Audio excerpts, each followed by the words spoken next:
Je me suis retrouvé avec une passoire à la place de la voile et ça m'a pas fait rire du tout.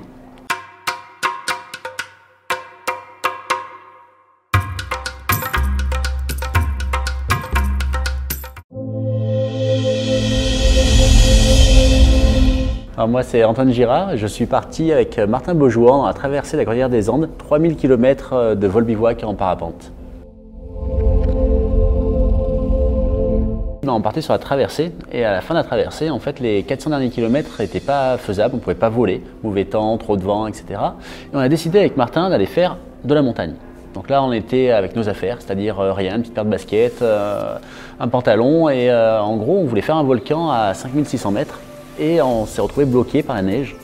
Et en fait, vu qu'on n'avait pas de chaussures, on n'avait pas de moyens, on a trouvé la solution pour aller en montagne sans rien, c'est qu'on a pris des gros sacs plastiques, on les a mis à la place des chaussettes, on les a mis dans les chaussures. Ça fait qu'on a marché dans l'eau en fait, quand la neige s'est transformée en eau rapidement toute la journée pour arriver à voler là-haut. Et en fait, c'était assez drôle de se retrouver avec des sacs poubelles aux pieds, au sommet d'un volcan à 6000 mètres et faire derrière un vol qui était absolument magique, on n'a vraiment pas regretté.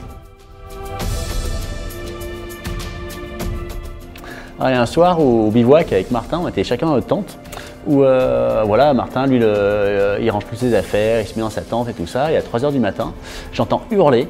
En fait, il a des centaines de petites fourmis, voire des milliers qui sont venues et qui prenaient sa nourriture. Quand on sait qu'on était mort de faim là, pendant un mois, en fait, de les voir les petites fourmis prendre des petits grains de semoule et les emporter, ça le rendait malade.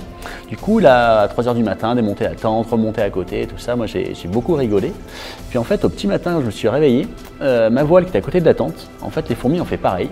Je ne sais pas pourquoi, pas de nourriture, rien du tout, mais elles sont passées à travers la tente, à travers le parapente, elles ont fait peut-être 2000 trous dans la voile et je me suis retrouvé avec une passoire à la place de la voile et ça m'a pas fait rire du tout.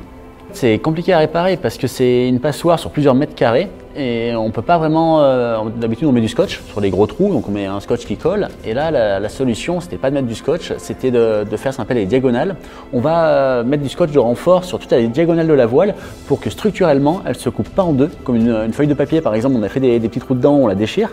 Pour pas que le parapente fasse ça, on a été obligé de mettre des renforts en diagonale de toute la voile pour la faire tenir.